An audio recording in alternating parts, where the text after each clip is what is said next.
Alô! Mais um episódio aqui do Papo com Clê, parceria com a UBC, União Brasileira de Compositores. Hoje eu tô aqui com o Fabão. Querido, que prazer ter você aqui. Eu não te vejo há uns 30 anos, né? Pois é, mais ou menos isso. Uma alegria estar aqui, Clê. Que bom, que bom. Obrigado. Nossa vida lá atrás, a gente tocou em muitos lugares ao mesmo tempo. Pois é. Tivemos juntos aí no início dos anos 90, né? Já faz um tempo. Aquilo o quê? Anos 90, né? Sim.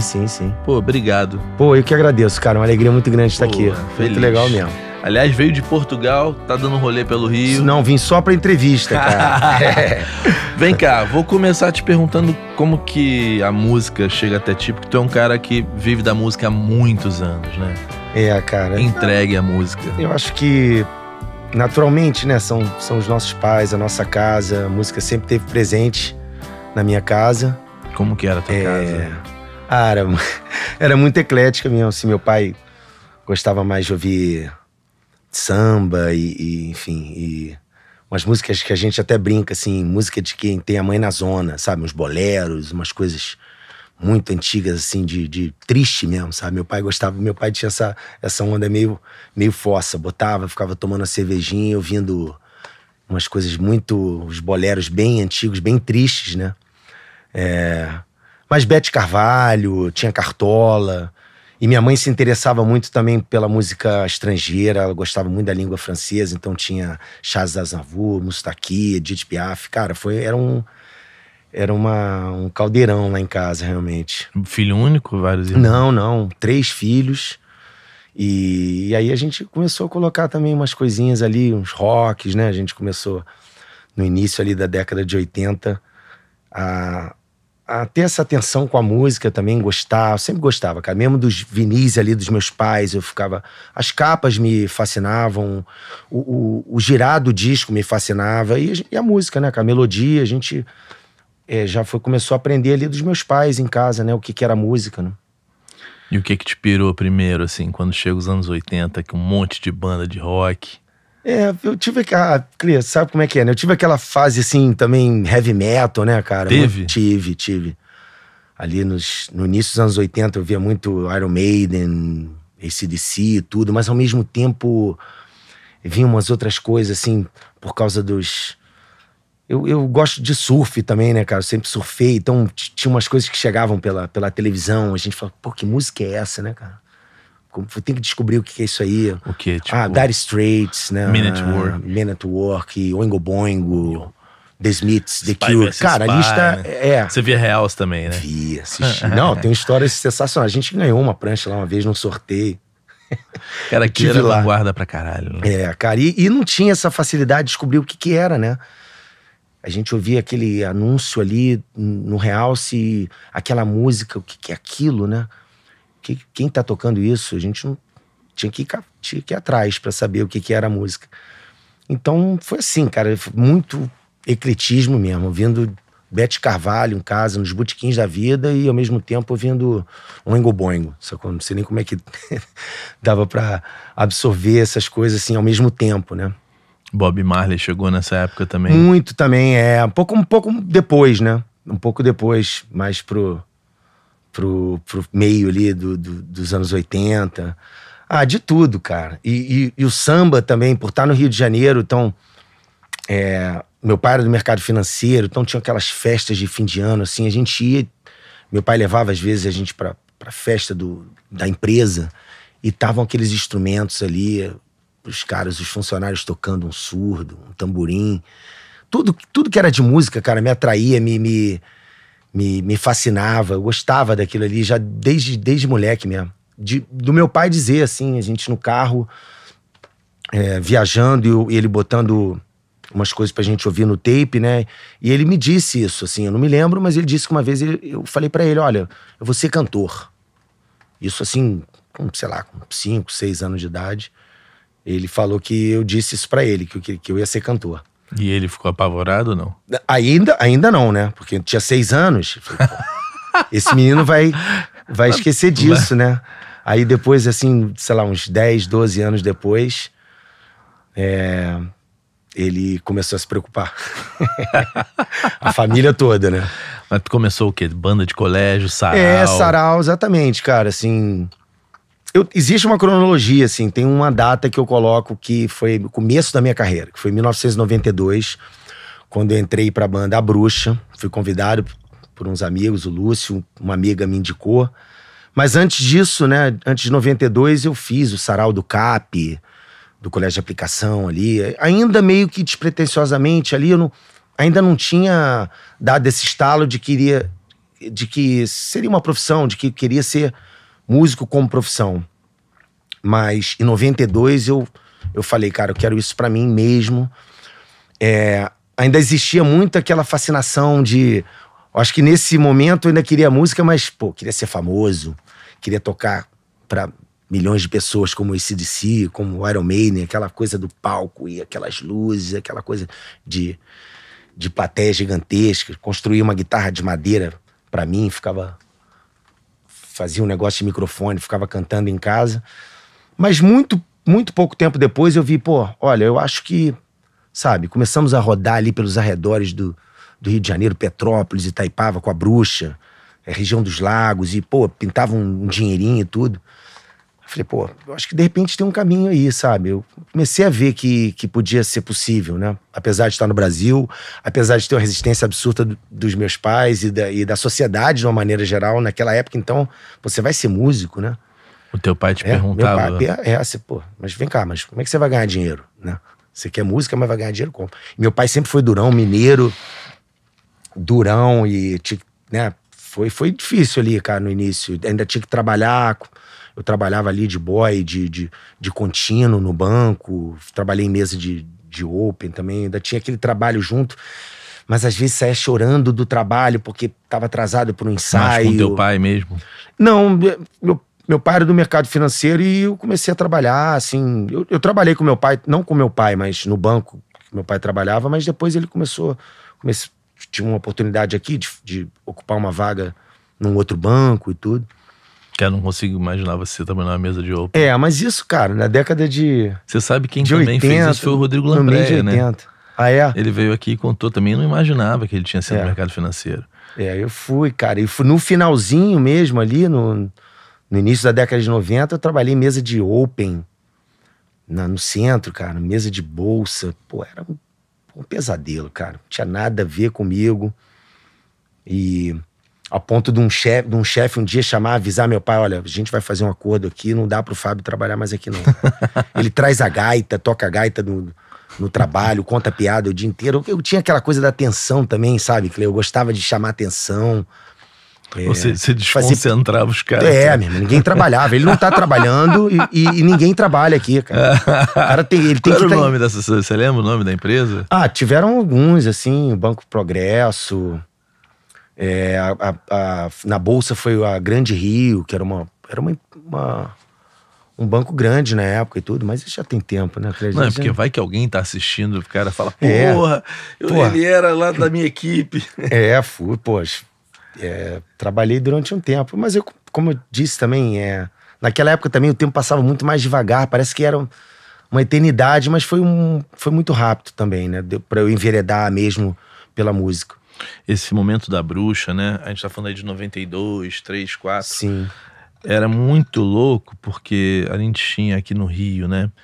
O Nada Pessoal, que era a minha banda, tinha a Bruxa, aí você tinha o Baia, Medusas Dread Lion, Coma, a própria banda do Max, que era o Max Viana, que era uma puta banda boa também, que eu esqueci. Sindicato Soul? Não, antes.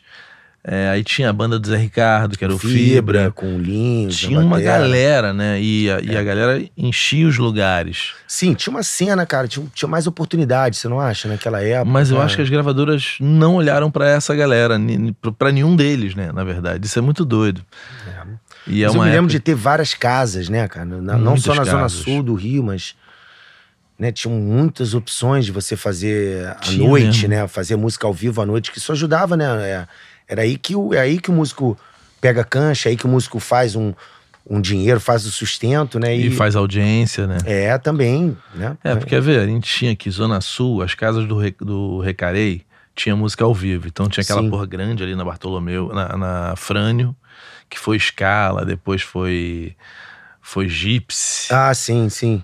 Perto onde era o Teatro Casagrande, né? Na própria Wells Fargo, na Urquiza, tinha música. Pô, e Mistura Fina, Jazz Mania. Mistura Fina, Jazz Mania, aí tinha Teatro de Lona, né, Circo Voador e um monte de outros lugares que tinha música, cara. Hoje eu acho que não sei nem... O que foi? Ballroom, que veio depois com uma agenda bizarra. Fizemos muitos shows lá, né? Fizemos muitos shows lá. O próprio Bali Bar depois virou um outro lugar que tinha música ao vivo também. Sim, eram tantos, cara, tantas opções e eu já tô fora há 5 anos aqui, já não sei nem mais como é que tá essa cena aqui, mas eu acho que é muito mais complicado para um músico jovem começar hoje em dia. Não sei onde tocaria, entendeu?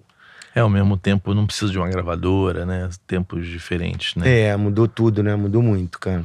Nesse momento de Bruxa aqui, o que se mais fazia além de ter a banda? Pois é, chegou um momento que eu decidi realmente, cara, isso, vou ter que provar pra sociedade, pros meus pais, né?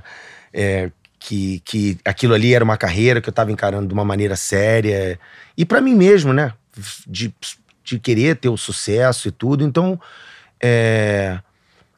além de estar com a Bruxa, que, né, a gente teve que enveredar também pelo lance das músicas autorais. Eu acho que a gente, naquela época, a gente pensava, olha, se a gente ficar tocando cover, né, a gente não vai andar muito. A gente tem que fazer música própria, fazer uma carreira com conceito, né, com o que a gente quer ser. E começou também a recorrer a uma galera muito legal, né, a gente foi... produzido pelo Maurício Barros, do Barão, no início. Me lembro muito bem da gente produzir uma fita demo lá na Tijuca, lá no Daniel X. E isso tudo também ia inflamando a gente, né, cara? Na hora que eu vi que eu tava com o Maurício Barros ali produzindo a demo da gente, né? O cara que era do Barão Vermelho, fundador do Barão, né? Parceiro do Frejá, aquela... Pô, eram os meus ídolos, né, cara? Então, isso... E, pô, peraí, cara. Maurício Barros tá produzindo nossa fita. Ele achou bom, né? Ele achou bom. E começar também a tirar certas coisas. Não, faz isso aqui, que é por aqui, tá aqui. Isso aqui não tá legal, você tem que ouvir, né? Porque eu sempre fui muito confiante, achar, não, vamos fazer assim, vamos fazer aquilo. Não, ter alguém pra te dar uma direção e pensar um pouco no mercado naquela época.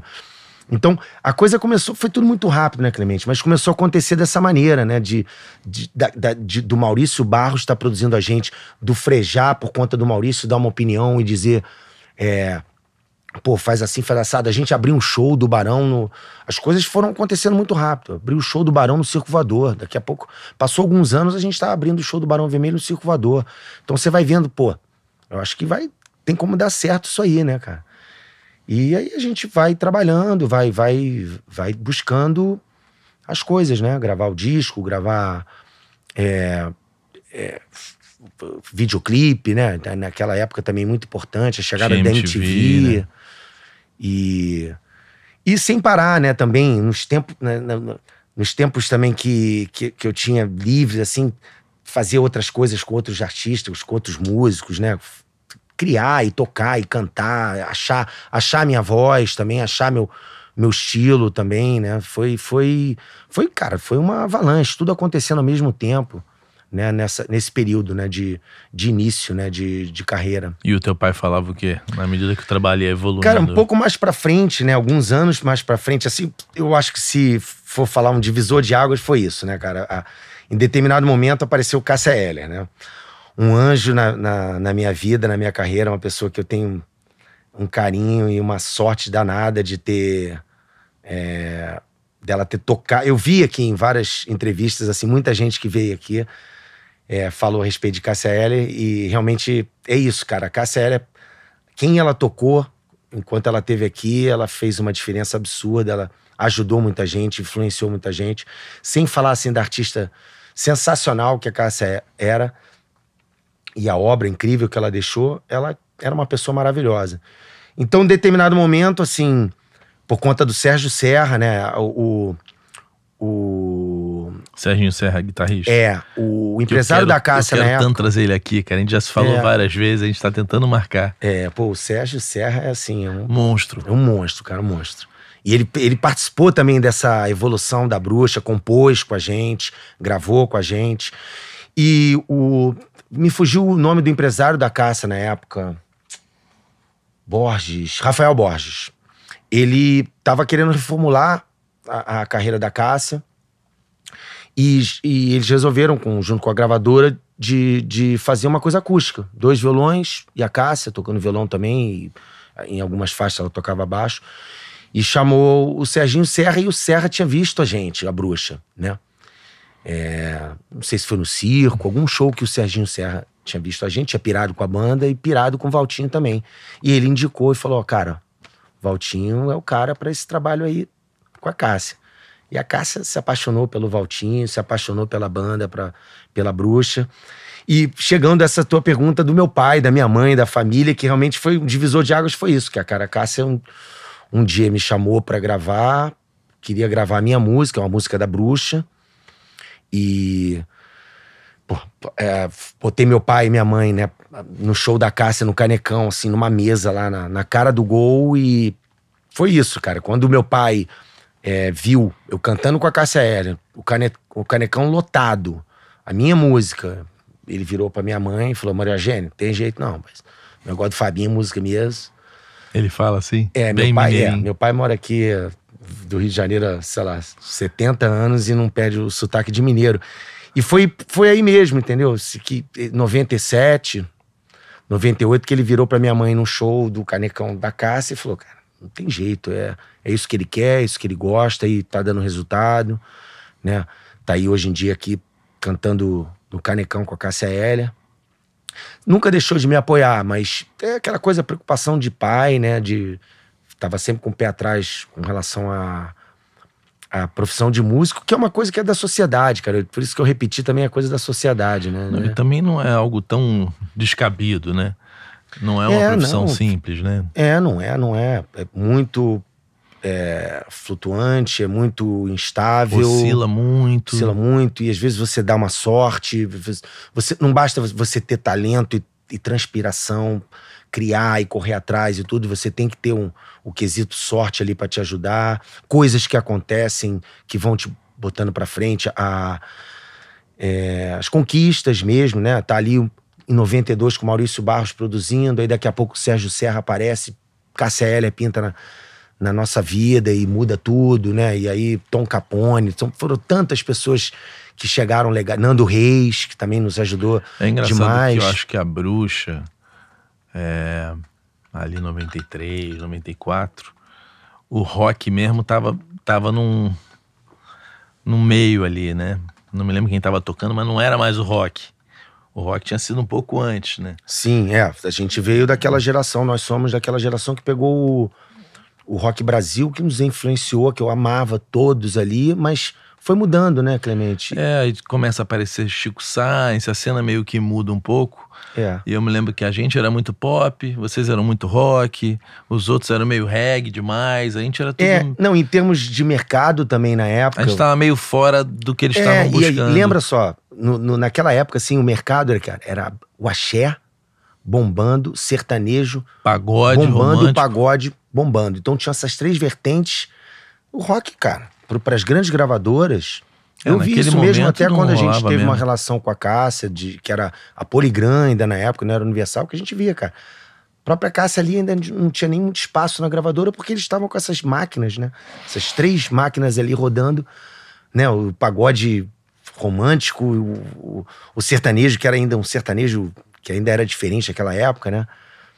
Não é o que é hoje em dia. Tipo Skank, um disco que não era nem reggae, nem pop, e aí o Gabriel Pensador. Tinha que ser alguma coisa muito exatamente. diferente. Aí começou a ter aquela coisa, como você citou, o Chico Science, o Skank, o Raimundos, que aí já era o rock, mas misturado com uma coisa nordestina,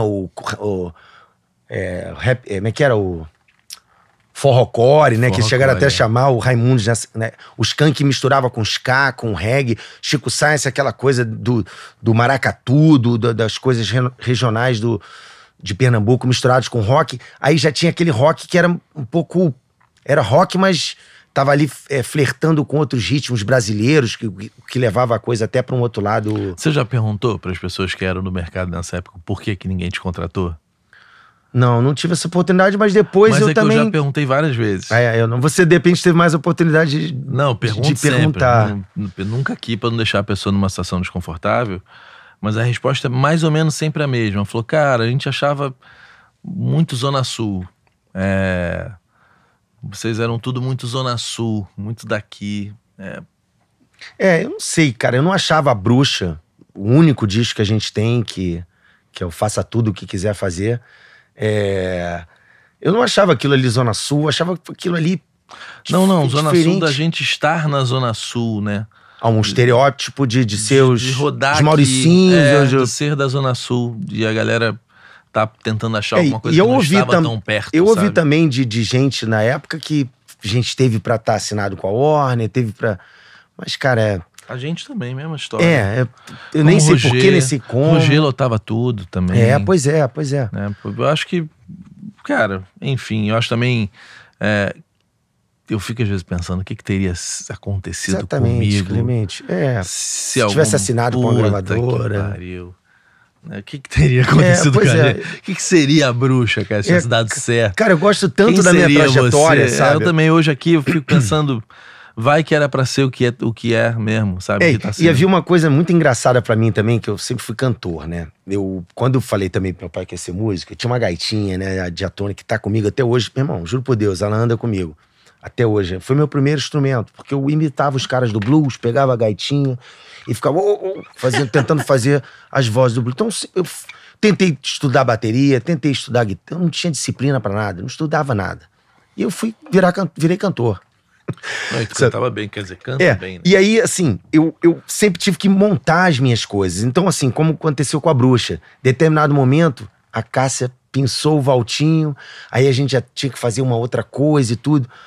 Aí, na mesma época, ali em 93, 94, eu conheci o Ciro Cruz, grande baixista, que hoje em dia tá morando lá em Portugal também, João Castilho, o Renato Massa, que numa época ali mais de relax dos artistas grandes, né? Chegava ali no final do ano, antes do Roberto Carlos ali, os artistas começavam a parar de fazer shows e tudo, tinha aquelas férias dos artistas. Os caras, tem um cantor bom ali, não sei o que. Aí o Ciro e o João Castilho um dia me procuraram, vamos montar um negócio. Então, assim, eu sempre fui cantando com a galera, vendo os caras tocavam com o Ed Mota, tocavam com o Djavan, outros com a Cássia Eller, outros com o Nando Reis, e eu vou tocar com quem? Não vou tocar, eu sou o cantor. Então eu sempre tinha que criar minha banda, ou ir fazer um projeto, ou dar um nome pra uma banda, criar uma coisa nova, e tocar a Bruxa, tocar o Mr. Groove que a gente fez, eu, Ciro, Massa, Marquinho Brito. Era só fera, bicho. Eu tava cantando com os caras, aí chegava ali depois do carnaval, a galera ia tocar com os artistas, guiguear, né? Fazer as gigs, e eu tinha que ir lá me reinventar, tem que cantar alguma coisa, tem que fazer algum projeto. Mas eu nunca parei, cara. A Bruxa, ela acontece oficialmente de que ano até que ano? Cara, um pouco difícil dizer, porque 92 até o final do ano 2000, a gente esteve muito ativo, com várias formações diferentes.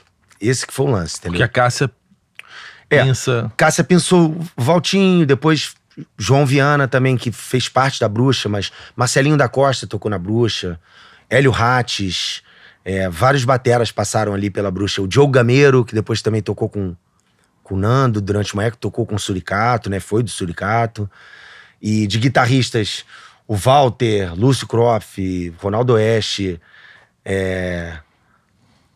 Teve uma formação da Bruxa uma vez, no início dos anos 2000 ali, que era o Diogo Gameiro, o Mauro Berman, que também era do Coma e tocou com Planet. Cara, é aquela coisa do Rio de Janeiro, meu irmão. Toda hora era uma galera, a gente fazia som. Então, difícil dizer assim, ativo mesmo, mas 92 Bruxa, até 2000. No início, era uma banda muito ensaiada, né? E vocês eram melhores músicos do que o Nada Pessoal. A gente era organizado e tinham as músicas boas, tinha um público engajado, mas vocês tocavam pra caralho, era tudo porrada e as convenções. Convenção pra caralho. Convenção pra caralho. Eu me lembro que a gente achava vocês fodas, assim, era uma parada meio... Era igual a banda do Fibra. A Fibra também era banda ensaiada pra caralho, né?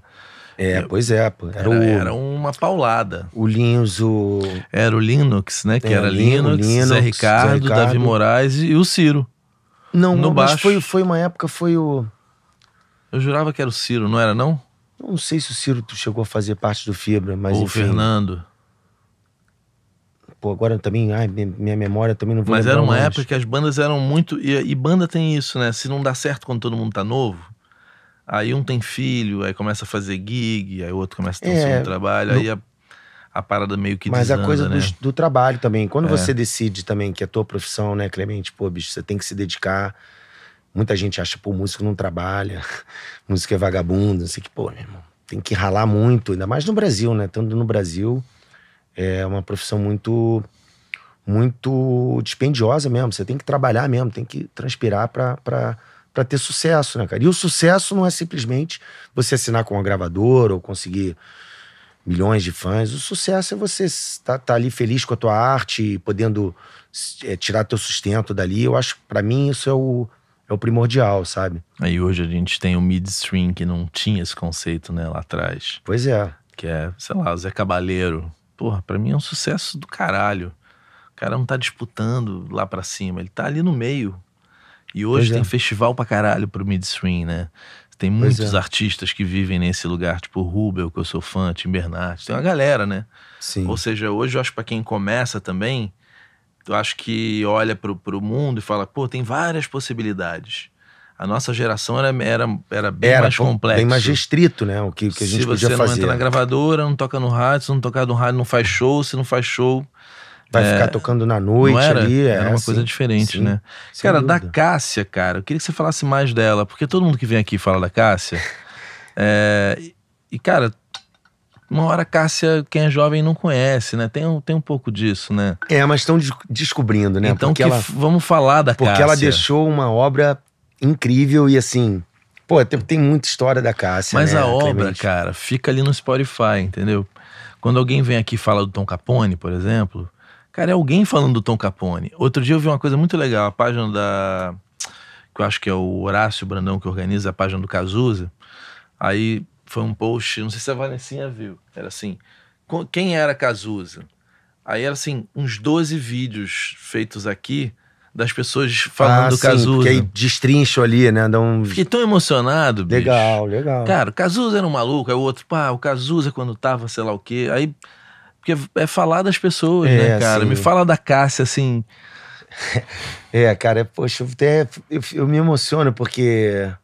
Primeiro que eu não sei se... não sei não, tenho certeza que eu não vou encontrar uma pessoa e uma artista igual a Cássia. A generosidade dela, né, o talento dela. Como que você conhece a Cássia? Foi através do Valtinho, né, cara? A Cássia descobriu a bruxa, né, porque... O Sérgio Serra falou do Valtinho pra ela e ela se apaixonou pela banda, cara. Gostava de mim, gostava da galera, gostava da pega, como ela dizia, né? Tem umas entrevistas lá que eu peguei umas vezes Fiz uma entrevista pra Mac e aí ela fez... Pô, Cássia, você pode falar pra mim, gravar um negócio falando de mim? Ela falava assim, não, eu gosto da pega do Fabão.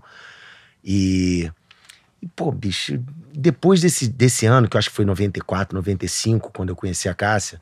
Pô, ela era só presente da Cássia, sabe? Ela falando bem de mim, ela dizendo que queria que eu cantasse com ela, que queria gravar. Ela chegou a falar que ia fazer um selo dela na Universal para lançar artistas novos.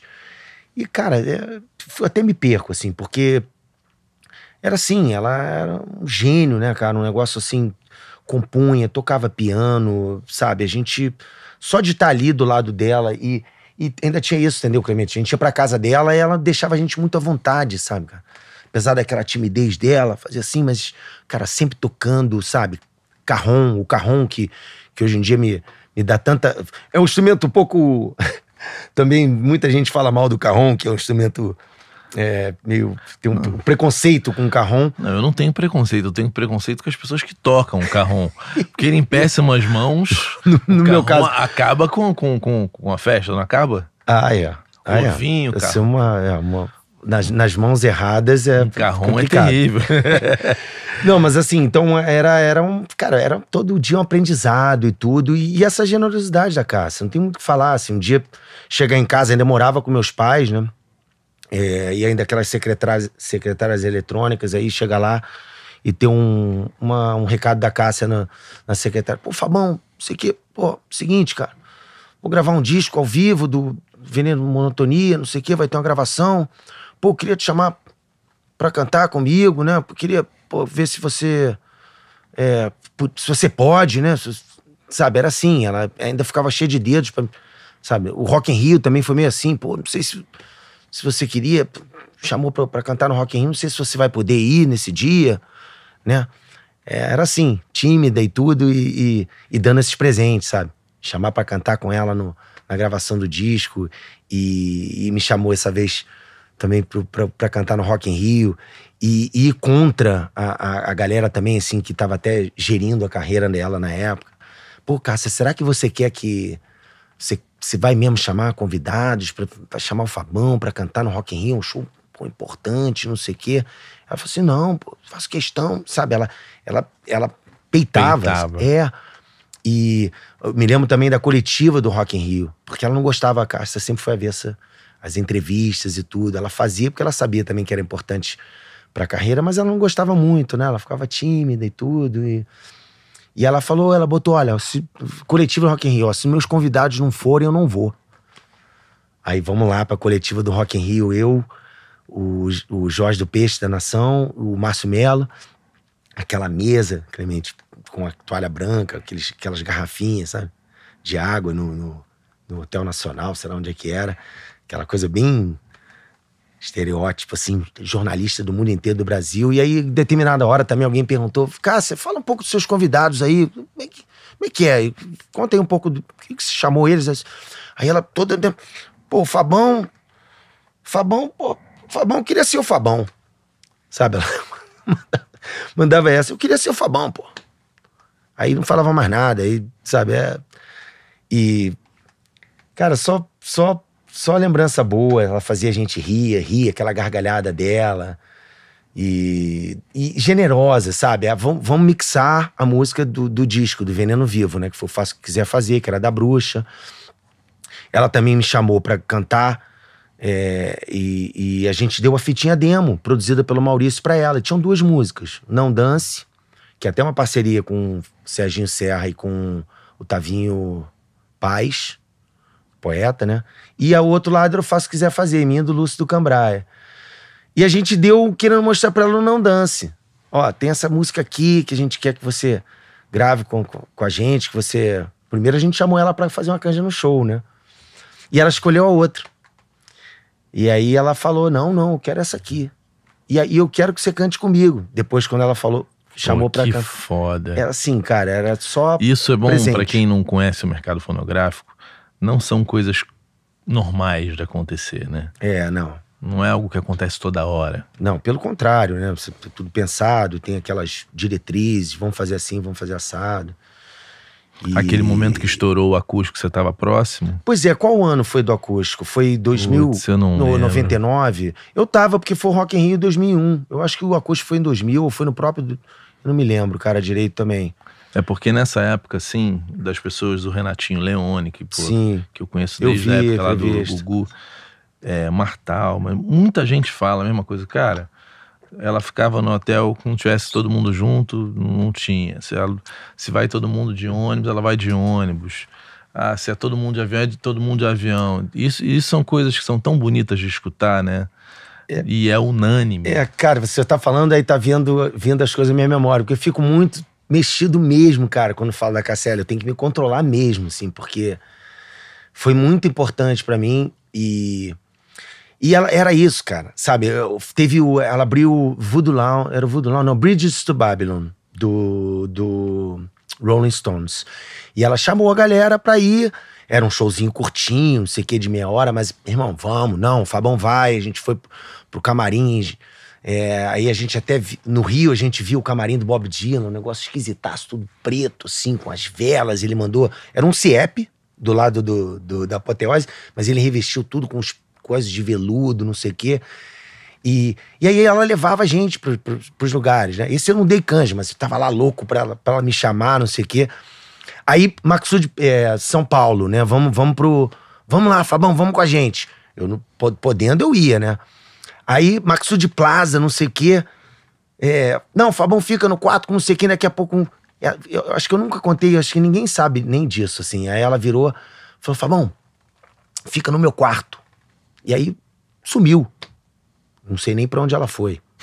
E eu fiquei lá num tipo presidential, aqueles rooftop, assim, 3 andares, sozinho, velho. No quarto da Cássia. Sabe, ela era assim, cara, ela não fazia questão desse glamour das coisas, sabe? Ela não ligava, era muito simples, não ligava pra essas coisas. E aí tem essa história também muito engraçada em São Paulo a gente conseguiu ver os caras, velho. A Cássia não, ela foi lá, mas determinada hora passou o Kate Richards, sacou? Com o Mick Jagger, eu vi os caras assim, meu irmão. E a Cássia, chamaram a Cássia pra tirar uma foto com os caras, né? E ela foi sozinha, né? Óbvio, levaram ela, né? Aí na hora da foto, junta ela e o Mick, não sei o quê, não sei se o Kate estava também. Aí eu falei, foto, sorrindo, não sei o que, a Cássia, pá! A mão no pau do Mick Jagger, na foto. Ela tem essa aí volta, foto? volta. Não, nunca vi a foto. Mas ela voltou gargalhando, aquela gargalhada típica da Cássia, e contou pra gente que fez isso, porque tava rolando isso, né? Vai tirar foto e botava a mão no pau de não sei que, escrachada pra caramba. Ela fez isso, patolou o Mick Jagger, velho, na foto. Que maravilha, Meu irmão, uma figura. E assim, era toda hora uma coisa com a Cássia, Clemente. A gente foi mixar a tal faixa do Faça o que Quiser Fazer na companhia dos técnicos. E determinada hora a gente tava tocando tanto terror no estúdio que o nego falou assim, cara, ó, sai daqui que a gente precisa fazer um negócio aqui. Aí eu caí uma hora num outro estúdio, tinha um piano com a Cássia, cara. Não sei quem mais tava lá. Aí ela começou a tocar umas coisas no piano. Falei, pô, Cássia, você toca piano? Não toco não. Meu irmão, começou a desfilar várias músicas dos Beatles, que ela era bitomaníaca, né? É mesmo? E aí começou a tocar um monte de coisa dos Beatles ali, tudo no piano, e dizia, não toco piano não, sabe? Aí, pô, essa música aqui minha, pô, tô compondo. Compõe, não. Ela não queria botar as músicas dela nos discos dela, sabe? A Cássia era assim, tinha esse lado também. Esse casamento dela ali com o Nando musical é um golaço, né? Porra, bicho. Né? Fechou. A gente tava lá, cara. A gente viu isso acontecer. O caderno que o Nando sempre muito polido, né? Muito cuidadoso com tudo. O caderno com as letras todo desenhado, decorado, assim, com mesmo, várias... Me lembro da Cássia dizer, cara, vou gravar tudo mesmo. Vou gravar um disco do Nando Reis, apaixonando por todas as músicas. E aquela história também que o Nando até põe no All Star, que da Cássia não precisar trocar os tons, sabe? Cantar nos mesmos tons do Nando. E, cara, era um negócio, era muito poderoso, cara. Teve ali...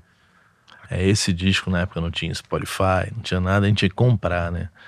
E eu acho que tinha o hábito de comprar e escutar. E ficha técnica. Porque, cara, outro dia a gente tava conversando aqui, acho que foi com Calainho. Sim, eu vi o do Calainho um pouquinho a gente também. não é como era antes. Eu mesmo que a Modern Sound ali comprava o álbum da Cássia Eller. Aquela merda entrava no carro e ficava uma semana, né? Você não ficava trocando, você ficava ouvindo aquilo. E eu me lembro que a primeira vez que eu ouvi, eu falei, caramba, cara, ela cantando de um jeito lindo, mais suave, porque as canções também eram mais suaves. Aqui eu falei, o Com Você Meu Mundo Ficaria Completo. Esse disco é foda. E eu falei, cara, caralho, como que demorou tanto pra ela fazer esse disco com o Nando, né? E foi produzido pelo Nando e pelo Luiz Brasil, e aí tinha um toque, assim, também dos arranjos do Luiz, bem baianos, assim, umas coisas...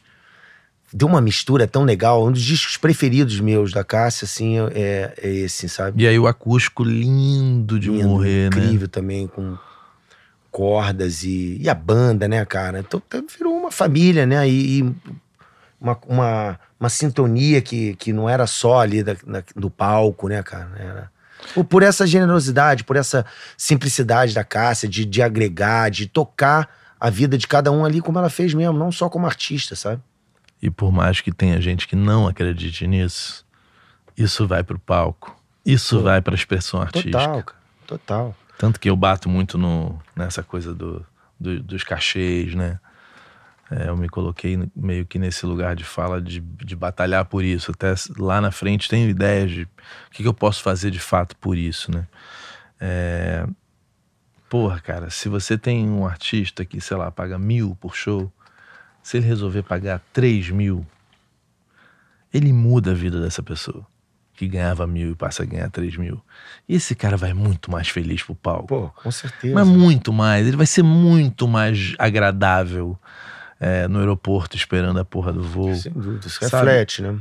E o artista não vai deixar de ser rico. Ele vai continuar tendo o mesmo carro, morar no mesmo lugar.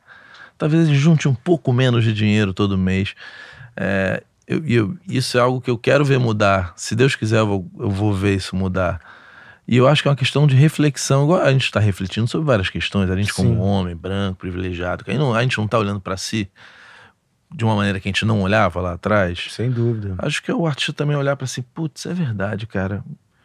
Eu criei um ecossistema que é injusto. Ele não tem ascensão social. Só eu enriqueço.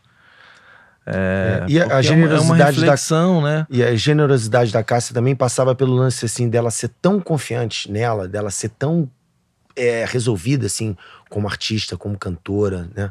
Que tipo convidar as pessoas para participar do show dela ou dar um espaço para os músicos brilharem.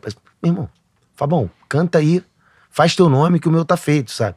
Isso é uma coisa que eu nunca vi, não sei se vou ver mais no meio musical, assim, dela dar o espaço. Da voz, da sem luz. Mínima, exatamente, botar no spotlight ali sem a mínima sem o mínimo medo, ou a mínima restrição de achar que aquilo ali vai ofuscar ela ou não vai, enfim.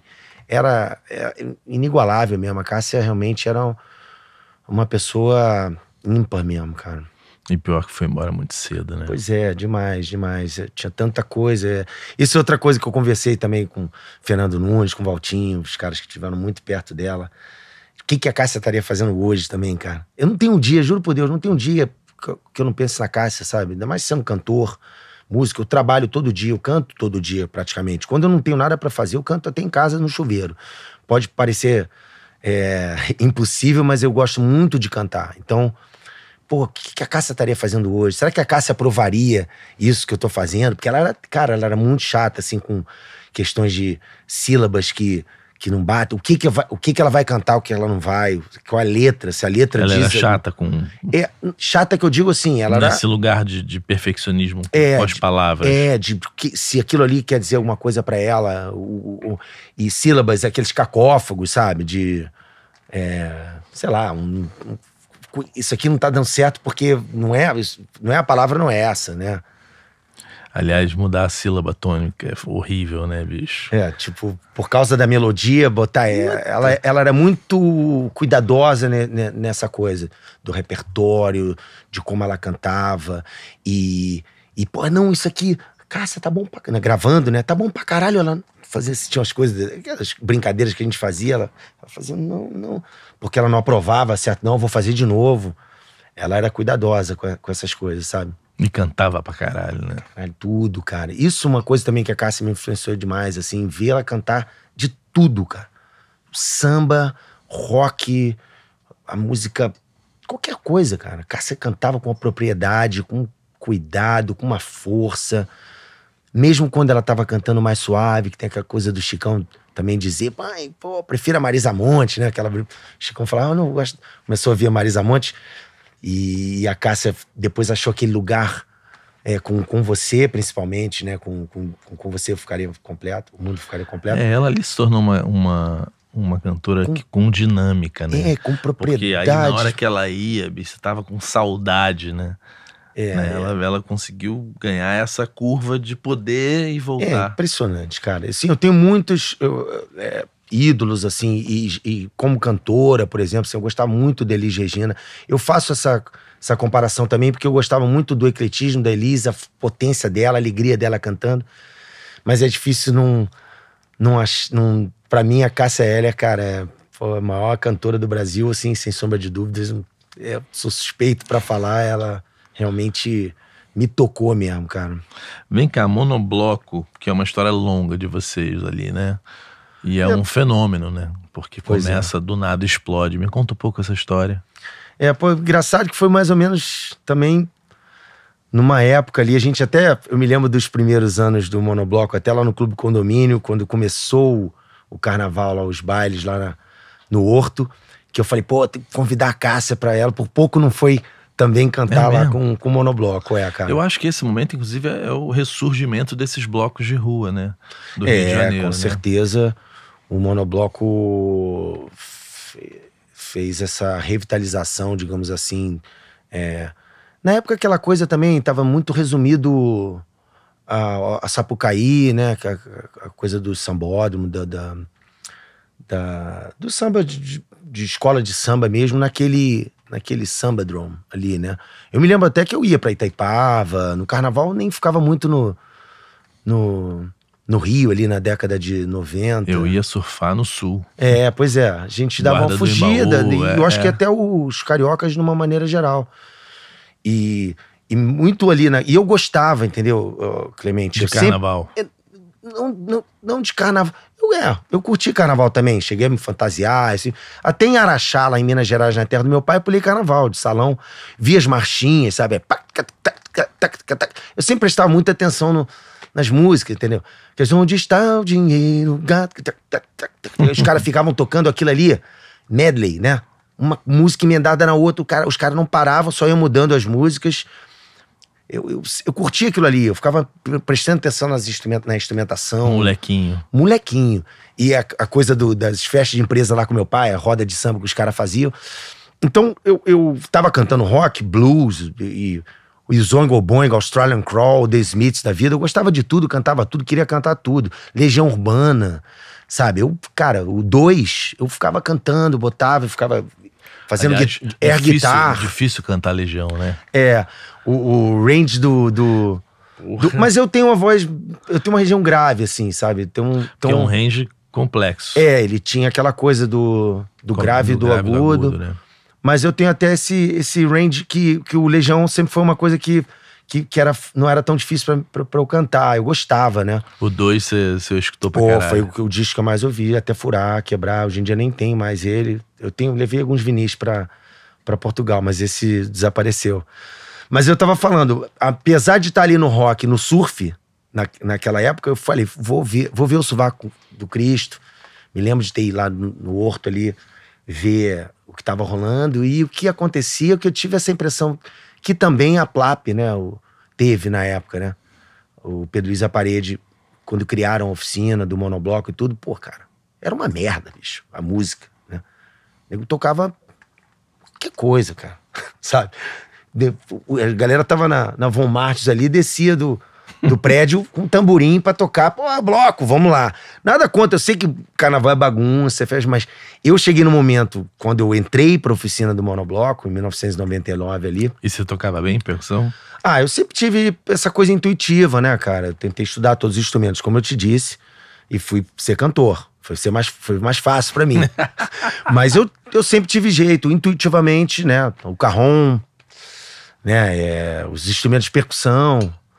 E aí eu fui fazer a oficina do monobloco, mas numa dessa também entendi que os caras queriam, vamos fazer um negócio direito, cara, vamos ensinar a galera e fazer um bloco tocando bem, células simples, qualquer um pode tocar, sabe? Então, isso me atraiu muito naquela época. Eu falei, cara, é isso aí, sabe? Quer fazer música, batucada, vamos fazer direito, nós todos somos músicos, não é simplesmente o carnaval pra curtir, bagunça. Vai fazer um bloco, vamos botar o negócio pra tocar direito. Então foi isso que me fascinou, que me fez procurar lá a galera que já tinha uma relação, né? Rio de Janeiro, né, cara? Dava canja com o Pedro Luiz e a Parede, e os caras tocavam com a Bruxa, deram canja. No Ballroom, em várias outras situações. Todo mundo se esbarrava no Ecossom, né? Era muito legal, né? Sérgio Porto. Lembra do Ecossom, bicho? Pois é, o Ecossom. Todo mundo se encontrava no Ecossom. E o B-Rap também, né? O B-Rap. Eu tive também lá agora, tive mesmo uns insights, assim, voltei lá pra ensaiar depois de sei lá de quantos anos. É que eu me lembro que o B-Rap, o Ecossom, como era aquela coisa comprida, e tinha uma sala aqui, a outra aqui, e aquela aqui, era muita gente passando, né? Ainda tinha lojinha embaixo. Pois é, de cabos, instrumentos ali. Época maneira demais. Demais, cara. Muito romântica, né? Era um negócio muito romântico. Eu acho que era até por isso, assim, que gerava uma dúvida nos meus pais e na sociedade. Cara, tá aí brincando de música, né? Você vai brincar de música até quando? Porque era tanta euforia, aquilo ali. Mas foi ficando sério, você vai consertando, vai acertando, vou fazer isso como profissão. Mas no princípio ali, meu irmão, oba-oba geral, né? Mesmo, eu me lembro que vocês eram ensaiados, a Plap era muito ensaiada. Eu me lembro que na época que a gente ensaiava muito também, eles ficavam, acho que o Paulinho, não sei se o Paulinho era sócio da Plap, mas aquela primeira sala deles ali, eles ensaiavam todos os dias, bicho, e era um esporro do caralho. Aquela percussão... Puta que pariu, porra, era foda, cara. A Plap era ensaiadaço. A concepção, né? E aquela voz cortante do Pedro, né? E aí tinha aquela coisa também da época, né? Que algumas pessoas... porque a gente fala a revitalização do carnaval de rua do Rio de Janeiro, né? Na conta do monobloco e tudo, mas vinham, o Ivo Meirelles com Funk em Lata tava fazendo essa coisa de usar os instrumentos tradicionais do samba, mas no funk americano, a música pop, no rock. Até no próprio rock com o Lobão, né? Pois é. E outros ali, o Negreiros com Suzano, agora esqueci o grupo deles também que estavam fazendo essa mistura. O Jovi também, eu acho que era parte desse grupo, que faziam também essa coisa da mistura de usar os instrumentos tradicionais do samba, mas para colocar, né? Então... Isso me fascinou demais. Além de botar o negócio certinho, bonitinho, vamos fazer direito, o carnaval, a batucada, o bloco, mas também de flertar, você poder tocar, sabe, Hendrix, né, com a batucada. E isso eu faço até hoje também na Europa, entendeu? Isso é uma coisa que o monobloco deu pra mim, porque o samba lá fora, na Europa, a batucada, bicho, a sorte da gente, do brasileiro, que, meu irmão, a galera ama, sabe tudo da nossa música. É o que é abre nosso, portas. Né? É o que é nosso. Eu moro lá hoje em dia, apesar de ter o passaporte da minha mãe, que meu pai é mineiro, minha mãe é portuguesa. Mas o que abriu as portas pra mim lá foi a música brasileira, a cultura do nosso país. Mas se você ficar só no samba lá, na Itália ou na Inglaterra, vai chegar uma hora que os caras falam, pô, isso mesmo? Aí tu mete um blues, mete um, sei lá o quê, um Michael Jackson, mas com aquele swing da gente, um Ben Harper, ou uma Amy Winehouse, ou Stevie Wonder, qualquer coisa dessas. Dá pra fazer, cara. Com o nosso swing, com a nossa batucada, com o nosso molho. Então, essa é a minha sorte também, de ter flertado com samba, de ter a base no rock e no blues, mas tá tudo nesse caldeirão aí. E o monobloco foi muito importante pra mim nesse sentido, entendeu? De ver a música universal, né? Uma música que pode ser brasileira, mas que vai agradar geral, sabe? Cara, você sabe que eu tô trabalhando com uma artista agora, que a gente conseguiu abrir o show da Marisa Monte, né? O Simon foi muito generoso, ela é de Campo Grande, lá no Mato Grosso do Sul, e aí o contratante é amigo do pai dela, eu fui no Simon, a gente conseguiu.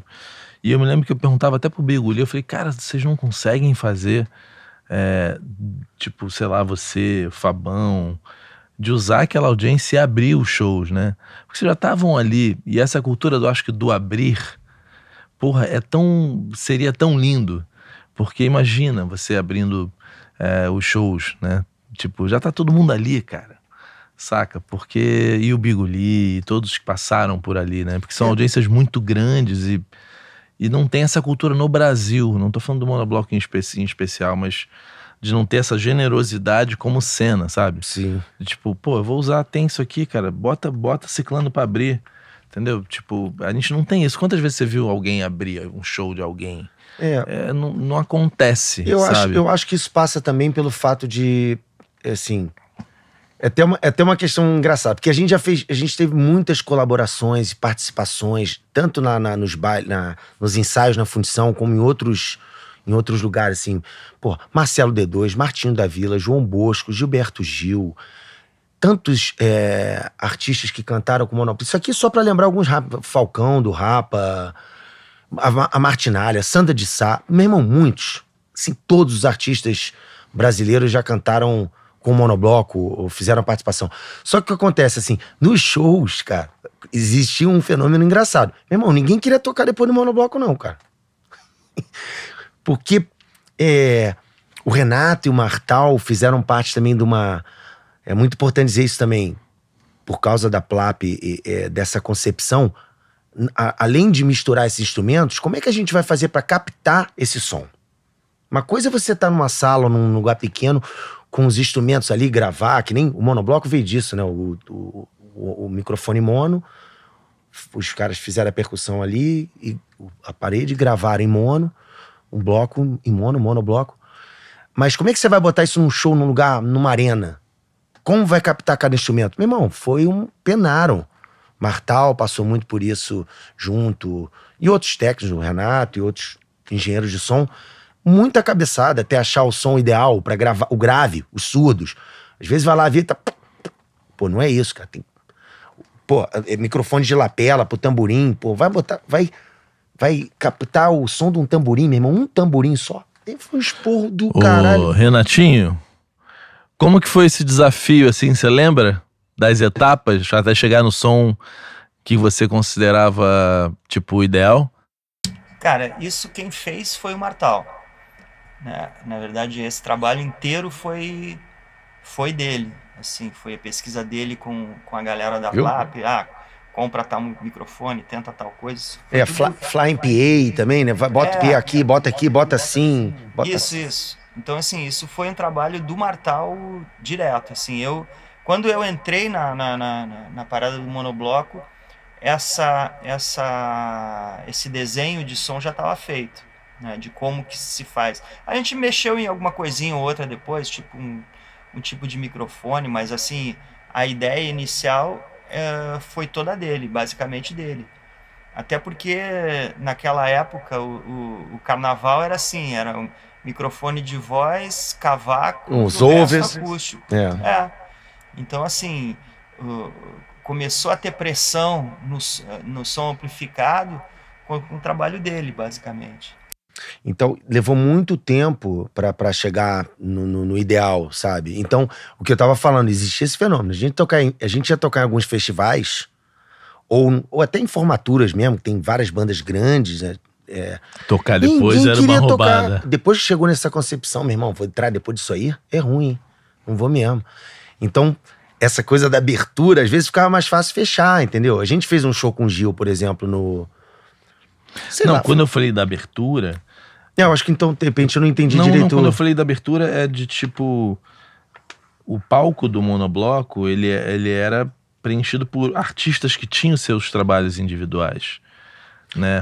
Sim. Então, nesse lugar que eu falei, tipo, o Biguli poderia ter um espaço ali para apresentar o trabalho solo dele, né? Que o monobloco fosse também uma plataforma para lançar os artistas, e que aquilo fosse uma coisa que daqui a pouco sai o Fabão, porque voou, entra o outro, que entra o outro. Sim.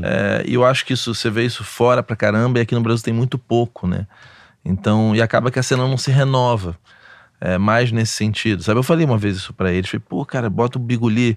Teve uma época que eles estavam com cabeça de nego, né? Sim. Bota pra abrir, cara, mostra esse trabalho pro mundo, porque às vezes você tem uma fundição com milhares de pessoas, Mas né? era uma rotatividade grande também, às vezes, começou no auge mesmo, no olho do furacão ali, acontecendo muita coisa, às vezes ia um grupo, um time pra um lugar e ia outro pra outro lugar, ou então havia um revezamento, e em determinado momento ali, botamos algumas músicas, uma música minha e uma música do Pedrão no show, sabe? Havia, mas eu acho que tudo foi acontecendo também numa velocidade e numa coisa tão grande, né, cara? O monobloco realmente foi um fenômeno, cara. Quando apareceu, foi uma coisa, uma avalanche de coisas, e eu acho que foi muito difícil planejar isso tudo de uma maneira mais racional, eu acho. De repente essa é a resposta. A gente foi simplesmente vivendo aquilo, né? E gravando as coisas. Por exemplo, o primeiro disco também, que foi aquela confusão. Quem produziu foi o Tom. Hoje eu acho que eu já posso falar isso. Mas ele tava de diretor da Warner, e eu acho que ele não podia botar o nome dele como produtor. A gente gravou na Toca do Bandido. Aí botou lá, produtor, Capitão Antônio. Ele criou um pseudônimo pra botar. E assim, aconteceu um erro grande nesse disco, porque a gente foi pro estúdio sem estar muito ensaiado pra caramba, e aí a gente perdeu muito tempo com edição, se gastou muito dinheiro, poucas faixas ficaram tão boas. Aí pro segundo disco, DVD de 2006, o Ao Vivo no Circo, meu irmão, ensaio pra caralho. A gente foi pro estúdio e se enfurnou e gravou ao vivo. E o Renatinho mixou bem pra caralho, né? Esse foi o Renato? Não, eu gravei. Quem mixou foi o Martal com quem? Casa do Mato lá. Eu jurava que tinha o Ronaldinho. Ronaldinho. Foi Sim. o Ronaldinho. Eu já Ronaldinho menti pra Martal. caralho, então. Sempre não. achei que tinha o Renato que tinha mixado o DVD do Não, Monobloco. eu gravei. Esse você gravou. O primeiro eu gravei. Mas Agora tem o algum que você segundo- mixou? O segundo eu gravei e mixei. Ah, Aqui, então não tinha É, mentido. Então eu não menti tanto E o assim. Arrastão, né? O Arrastão da O Alegria, Arrastão né? também, a gente gravou. que mixou gravou aqui, né? E na Casa do Mato. Aqui tem o Rapa, é o que o Renato mixou? Tem um que tem a música. Não, o mas ao tem- vivo é Mas tem uma do Rapa. Ah, não é do Rapa, é a música do... Se quiser fumar, eu fumo. Essa também gravou no Arrastão. Mas enfim... Os DVDs são foda, bicho. cara. Gringo ouve aquilo alto, fica maluco, Irmão, né? até hoje eu moro lá, né? Lá fora, cara, e eu viajo muito lá. Realmente foi uma coisa que ficou uma marca, cara. Todo mundo ovaciona o que foi feito ali em termos de concepção. Aí é tudo, entendeu? O som, maneira como se... É o trabalho geral, né? A escolha de repertório, essa coisa da batucada com as músicas pop, essa mistura. E a alegria que a gente tinha também. A galera vê o DVD, tá todo mundo assim... Parece que tá todo mundo, sabe, sob efeito de algum psicotrópico. Mas era, meu irmão, era todo mundo... Mas tem uma adrenalina naquele som, né? Não, tem, exatamente. Eu hoje em dia escuto o primeiro disco, o primeiro ao vivo, e falo, cara, os andamentos muito rápidos. Meu. Éramos jovens também, né? A gente atura cantar e performar. Quando você é mais jovem, dá pra... Hoje em dia, com 51 anos, já não sei se eu aguentaria cantar naqueles andamentos todos. Mas a energia continua também, e a voz também, cara, sabe? A gente passa a se cuidar. Aquela coisa também que a gente tava falando, imagina se assina com a banda de rock numa gravadora. Pô, meu irmão, tava arriscado acontecer alguma coisa mais séria. Hoje em dia eu cuido da minha saúde, sabe, bicho? Banda de rock jovem Pô, estourada, meu irmão, não tem como dar bom. Exatamente, é isso. De repente eu acho que não ia ter essa trajetória toda se tivesse acontecido de outra forma, como você disse, né? De repente, por nada pessoal também. Cara, a gente não tinha a menor, não sei vocês, mas a gente não tinha a menor estrutura emocional pra ter feito sucesso, assim. Né? E muitos artistas não têm, né? Tanto que ou você corrige isso no percurso, ou dá merda como dá muita merda exato, no mundo inteiro dá merda, né? É. Assim, você vê pessoas morrendo jovens, né, cara?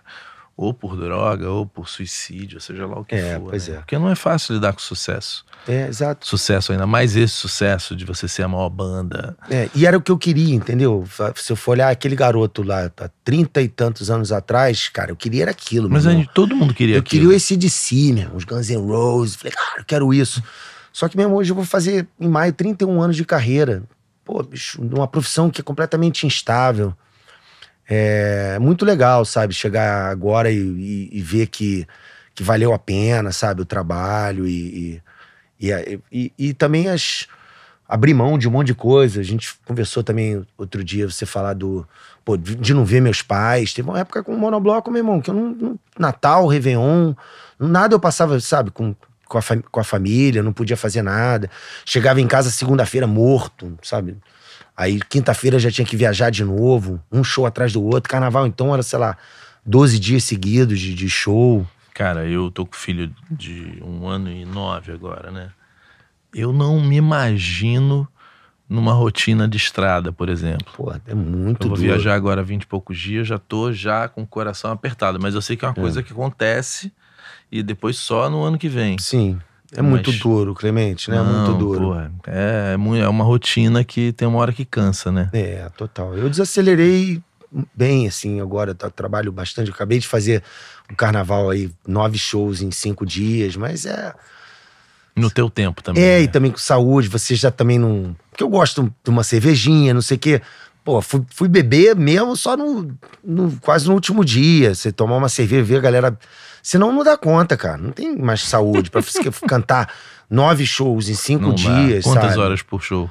1h30, 2. Pelo menos não é aquelas coisas de trio de Salvador, né? Mais ou menos, cara. É carnaval, né? Você tem que estar passando energia, né? E eu gosto também. Então, você acaba exagerando, né? E aquecimento, né? Eu tenho cuidado com a voz e tudo, mas, cara, não dá mais, velho. E tava friozinho lá? Tava, né?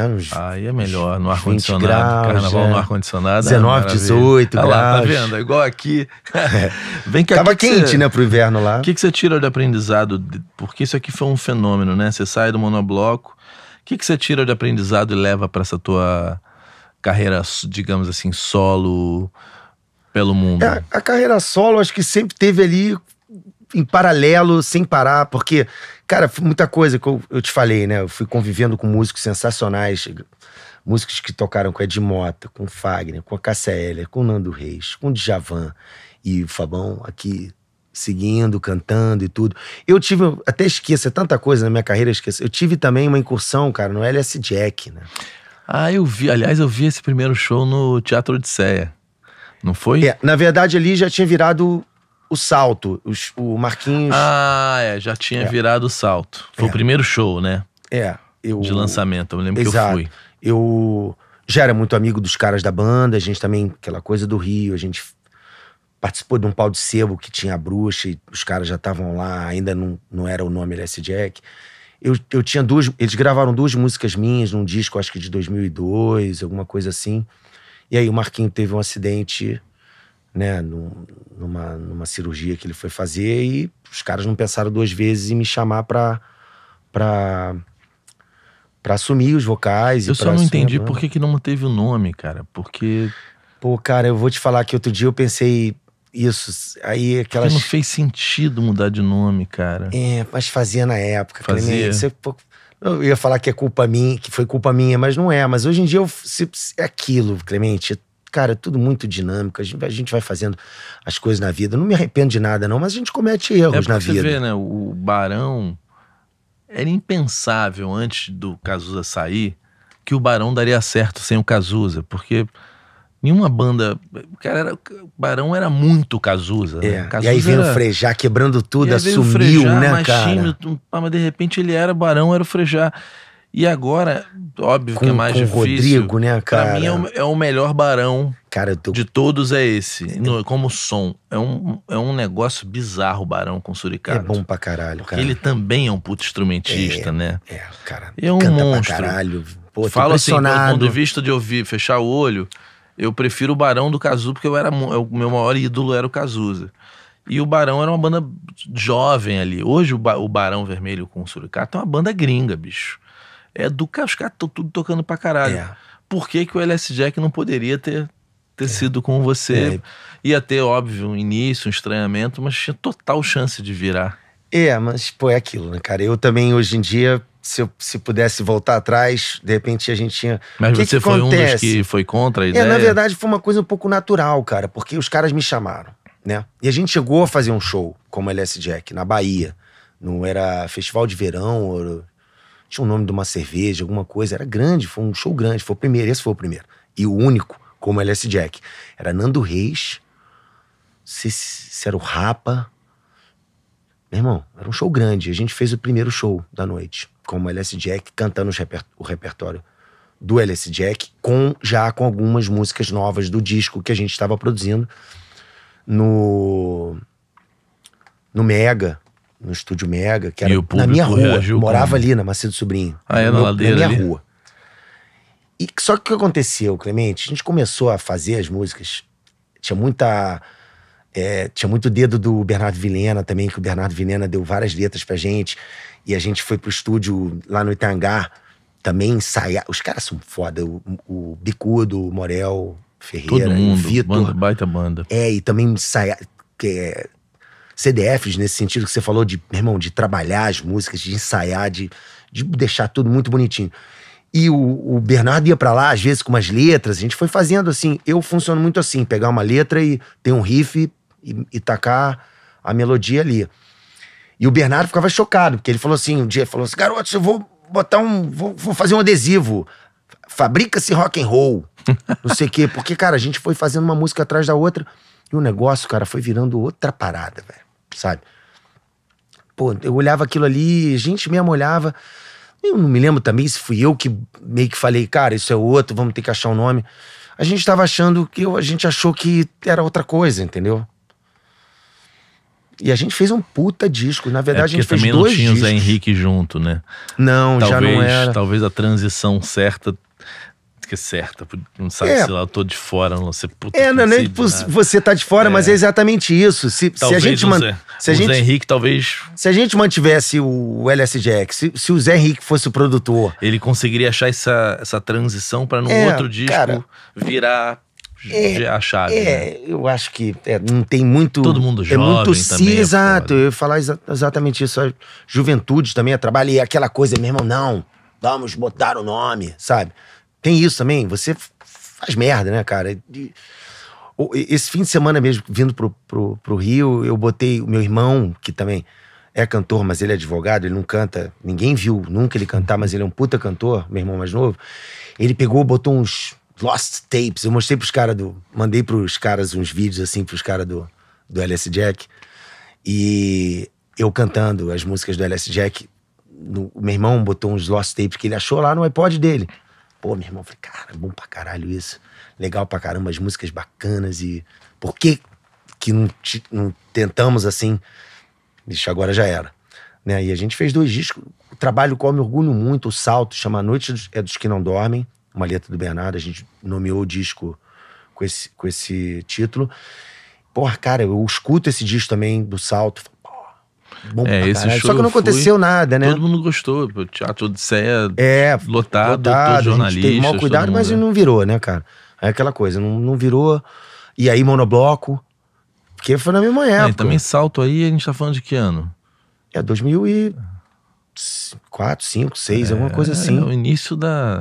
E foi com o primeiro DVD do Monobloco, e aí... É o início da crise também, né? A gente tá falando aí também. Ali já, o início do 2011, 12 é o fim, né? A minha geração, mercado, né? E eu não tive muita sorte com relação a isso em termos de mercado, de gravadora, porque nessa época ainda era isso também, né? Você tinha que ter uma gravadora pra empurrar, né? Os jabás de rádio, né? Que existiam mesmo, essa coisa, né? Pra tocar na novela, pra tocar não sei aonde. Existiam? Sei lá, eu tô muito agora minha... Não tem como tocar errado sem pagar, pô. Pois ainda é assim, deve ser pior, enfim. E aí o Monobloco, pô, aí vamos fazer uma viagem pra UK, ficar 40 dias lá numa turnê, um grupo pequeno, e aí os caras da banda, pô, cara, e agora? E aí eu fui, sabe? E aquela coisa, né? Porque meu pai perguntou, pô, como é que você vai ganhar dinheiro, né? Com música? Como é que você vai comer? Aí eu, não tava dando nada aqui, né? A coisa não virou muito. Monobloco rolando, viagem, show, não sei o quê, gig, né? Teve um momento que tinham 2 no mesmo dia, às vezes, né, mano? Muitas vezes. Carnaval e tudo. E cara, pô... Um negócio que me moldou também como artista de palco, sabe? De pegar o microfone, encarar plateias gigantes e performando, dançando, cantando, sabe? Sempre com alegria. Isso me vendeu muito também com essa coisa do puxador, sacou? Uma coisa que eu acho foda do Monobloco é o empreendedorismo, que infelizmente também acabou fazendo a Plap não existir mais como banda, que era uma banda que eu adorava, né? Porque aquilo ficou tão grande que a Plap sucumbiu, né? Exatamente. E eu adoraria ter a Plap fazendo discos novos. Que foda, banda original, foda, banda foda. Só que é um case de empreendedorismo, né? Os caras acharam uma forma de ganhar dinheiro de verdade, num projeto paralelo. Por isso que eu te perguntei o que você traz de aprendizado de ter visto isso de perto, né? E o que você pro que você tá fazendo hoje. Pois é, a minha formação, além de ter essa coisa da concepção que mexeu muito comigo lá na época, eu dou aula, né? Eu faço as minhas oficinas de batucada em Portugal, e eu vou para outros lugares, eu entendo já um pouco dessa concepção de saber como fazer um arranjo com os instrumentos de samba. Eu aprendi com o Monobloco, né? E você fala, o surdo vai fazer isso, o repique vai fazer isso, a caixa é isso, e vamos botar essa canção, sabe? E botar gente que nunca tocou na vida, dizer, não tenho ritmo, não sei tocar. Não, sabe? Isso eu aprendi com o Monobloco. Se você anda, às vezes não precisa nem andar também. Que até pra umas pessoas assim handicap, né? Com um pouco de restrições. Se você respira, você já pode tocar. Então, essa coisa de ensinar as pessoas que nunca tocaram, que acham que não podem tocar um instrumento de percussão, é isso. Me abriu essas portas lá fora também. E essa chancela, né, de ter sido um dos cantores do Monobloco, abre muitas portas pra mim até hoje, lá na Europa, né? Como que é a vida na Europa como cantor empreendedor? Cara, muito legal, maravilhoso, assim, mas eu acho que passa um pouco também por aquela desacelerada que eu disse pra você também, Clemente, de não me cobrar mais tanto, de ter que fazer música o tempo inteiro pra ganhar dinheiro, né, cara? Você escolher mais as coisas que você vai fazer e pontuar mais a carreira, ter mais segurança. Uma vida muito mais tranquila onde eu tô morando agora, em Portugal, que eu também não moro em Lisboa. Eu tô cada vez mais me afastando da civilização, a verdade é essa. Então, o Rio de Janeiro ter vindo pra cá esses dias, cara, me assusta, sabe? Hoje em dia, eu já tô achando Lisboa grande, né? No carnaval, trabalhei muito, fiz quase todos os shows lá, já ia pra lá de carro, já... Rio de Janeiro, pra mim, cara, é um negócio, assim, a minha vida desacelerou demais. Continuo fazendo música. Porque aqui ainda tem uma adrenalina, pode ser assaltado. Exato, andar com telefone, não sei o quê, tem que tomar cuidado. Felizmente é assim. Mas eu continuo viajando, cara, tem algumas coisas já. O nosso carnaval lá é agora, junho, julho, agosto, né? No meio do ano que vai ter. Já tem um festival na Áustria pra fazer, tem um festival lá em Sesimbra, que tem um carnaval grande lá fora de época, que eu também vou cantar. É isso, continuo fazendo muita coisa lá.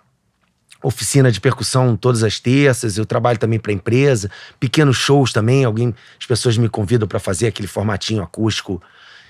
É legal, não para, cara, eu continuo trabalhando com a música sem parar. E gravando também, perdi muito o medo da tecnologia também durante a pandemia, acabei comprando algumas coisinhas lá pra eu ter o meu home studio, né? Não tenho a maior destreza do mundo, mas já consigo mexer ali um pouquinho com Logix e... Tá gravando as canções e mandando pra galera? Gravando pra cá direto. Fiz muita coisa na pandemia, assim, trabalhei com locução também pra cá, pro Rio, e uns jingles, mensagens cantadas. A gente tem que... Cara, operário da música, meu irmão. Tudo que aparece que é legal, que eu acho que é bacana e que é pra eu aprender, eu tenho feito, sabe? Ter esse medo da tecnologia diminuído um pouco me ajudou, cara, porque eu nunca fui muito dos botões. Mas você tem que fazer isso hoje em dia, né? Senão você para no tempo, né, cara? Não, a pandemia eu aprendi o que era ISO, como que eu mexi. Cara, porque tinha que gravar vídeo, não tinha mais câmera, não tinha mais porra nenhuma, tava todo mundo em casa. Eu aprendi a mexer no Final Cut. Eu acho que todo mundo aprendeu alguma coisa na pandemia. Tô falando, fora existencialmente, que também, foi uma baita de uma olhar porrada, pra dentro, né? Com certeza. Eu até me sinto privilegiado de ter da gravidez do meu filho ter sido na pandemia, porque a gente tinha uma coisa muito boa por vir, né? Uma esperança, ao mesmo tempo um medo, caralho, esse moleque vai nascer nessas condições, ninguém sabia porra nenhuma. Exatamente. Né? Mas, tipo, era uma esperança, era uma coisa que eu olhava pra aquela barriga e falava, cara, vai meu filho. Mas eu acho que, a tecnologia eu tive que aprender, né? Pro meu uso em específico. Não, eu também. Bati muita cabeça, mas hoje em dia já consigo me virar um pouquinho. E eu acho que até olhando pra trás também, cara, o que aconteceu na minha carreira foi assim, a gente sempre eu sempre tive que aprender um pouquinho de cada coisa. Eu não era o cantor. Imagina se eu assino com a Warner lá atrás, né? Com a Bruxa, ia virar... aquela diva pra só cantar. Não, meu irmão, tinha que saber dos direitos autorais, como funciona, de direito conexo, de produção executiva, do equipamento, o que você precisa para um show, o que você precisa para fazer aqui, o transporte, a logística. Esse carnaval lá eu fiz tudo, cara, praticamente. Na Europa não tem empregada, você liga, vem faxinar aqui a casa. A gente vai ao chão, a gente faz tudo, e eu fiz isso no carnaval, cara. Dirigi, montei, desmontei, tem um PA, eu tenho umas coisas. Então, no Rio de Janeiro, né, no Brasil, se você não é um artista grande, você tem que estar aprendendo ali cada área, aspecto da tua carreira, você tem que saber um pouquinho, senão também, né, você não vive, não ganha, não trabalha com isso. Tem que saber um pouco de produção, tem que saber um pouco dos... E você falou uma coisa antes pra mim, assunto um pouco delicado, mas de boa, assim. que em algum ponto você era dentro do Monobloco, aquele artista que tava ali, tipo, batalhando pelos direitos, né? De ter a cultura, a informação para poder ir pleitear os seus direitos, né? Sim. E no Brasil, infelizmente, ainda muita gente não sabe os seus direitos e quem cobra vira o chato, né? O que incomoda. Eu acho que isso tem que mudar. Eu acho que esse podcast, inclusive, tem como função levar informação ao próprio BC. Leva informação para as pessoas, né? Tem a Escola Música e Negócios que leva informação, tem o curso do Menton Bahia. A gente tem que levar essa informação e o artista e o empresário... Com o Léo, né? O Léo teve aqui, eu vi exatamente. também um pouquinho do Léo, bem interessante. Que inclusive está com uma parceria com a OBC. Parceria, exclusividade. Legal. Ele tá morando em Londres ou tá se dividindo? Eu perguntei, né? a mesma coisa para ele falou que ele tá aqui. Não, ele tá morando em Londres, ele tá vindo muito para cá, mas Sim. ele tava querendo voltar, eu acho. Mas o que eu falo é o seguinte... Você tem que saber das coisas. A gente tem que saber, e o artista e da o tua empresário área, cara. tem que aceitar bem que você esteja ali batalhando pelos seus direitos. Claro. Né? Tipo assim, vem cá, mas quanto é a minha diária? Pô, tô achando baixo. Peraí, eu vou viajar quantas horas de ônibus? Pô, mas é isso mesmo? Peraí, mas eu vou ficar 2 dias fora, só tem um cachê. Então, eu acho que a gente também tem que perder o medo de exigir o que a gente acha que é o justo. Você tem que estar por dentro realmente de todos os aspectos que envolve a tua carreira, né? Não dá mais pra não saber das coisas, não estar inteirado, né? Você tem que aprender. Eu sou, né? Tem certas coisas que ainda não faço tão bem, né? Dentro da minha área, assim, planilhas, né? Organização sou músico, artista de dinheiro, né? Minha mulher perguntou assim, mas vem cá, quanto é que foi que você ganhou no carnaval? Caralho, eu não sabia, sabe? Eu sou muito... Aí eu falei assim, eu sou muito ruim com isso. Cara, não posso nem falar isso, eu tenho que melhorar essa área. Eu não tô tão bem, mas eu vou melhorar. Porque, né, você tem que saber, você tem que organizar quanto que eu gastei, quanto foi que entrou, quanto foi o cachê do ano passado, eu não sei, não me lembro. Pô, não pode, né? Porque senão você vai cobrar, né, com uma defasagem e tudo. Então, além dessa área financeira, você tem que saber de tudo, cara. Como você vai tratar a sua voz para cantar, como é que vai receber esses direitos autorais, né? Quando, tudo, todas as áreas, os aspectos da carreira, a gente tem que estar pelo menos um pouquinho por dentro para não ter problema, né? E cobrar os seus direitos não é ser chato, né? É o mínimo. Né? Eu acho. Vem cá, pra gente fechar esse papo, conselho que você daria para quem tá começando na música, que quer viver de música, seja lá como instrumentista, artista, cantor, produtor musical, seja lá. Olha, é uma questão muito delicada, Clemente. Muita gente me liga, não só agora pelo fato de eu estar morando fora, mas antes mesmo, assim, jovens, ou até pai de jovens. Juro por Deus, não foi uma nem 2 vezes. Muita gente vem. Olha, meu filho, no exemplo de um pai, meu filho tá querendo ser músico, tá querendo enveredar pela música. É uma questão muito delicada de dizer. Porque dá vontade de falar assim, meu irmão, desiste agora. Bota ele pra estudar, ser advogado ou médico, né? Bota na faculdade. Né? Até brincava. De vez em quando eu brinco no show, faço umas piadinhas, né? Bem que minha mãe falou pra eu estudar, né? Aí, aquelas piadinhas de músicos sem graça. Mas ao mesmo tempo, cara, olha o que eu conquistei, né? Olha onde eu tô, trabalhando de 31 anos de música, já conheci vários países no mundo, sou super feliz com a profissão. Então, eu acho que o jovem, ou quem quer trabalhar com música, tudo, cara, tem que seguir o sonho, tem que acreditar, tem que estudar, batalhar, aprender e se esmiuçar as áreas, os aspectos da vida. É uma profissão muito difícil, muito estável, mas, cara, dá certo, né? Vou dizer que não, né? Vou dizer não faz isso não. Eu acho que tem que acreditar no sonho.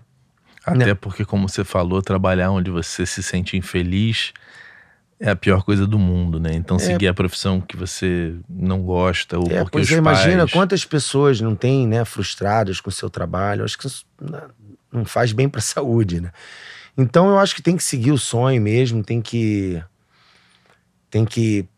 ter cuidado com todos os aspectos da vida e da carreira, mas é sempre um pouco difícil dizer isso e quando me perguntam, porque é minha vida, né, cara?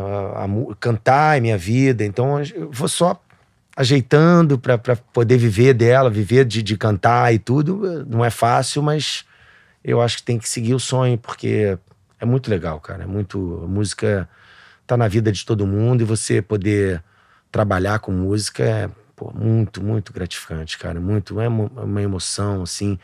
Não importa se tem 2 pessoas te assistindo ou se tem 500 mil pessoas lá na Presidente Vargas num bloco, ou se você tá em casa às vezes e consegue achar uma melodia legal sozinho mesmo, ou em casa tocando alguma coisa, você se emociona, né? Ou então teu filho vem e fala, pô, legal isso aí, né?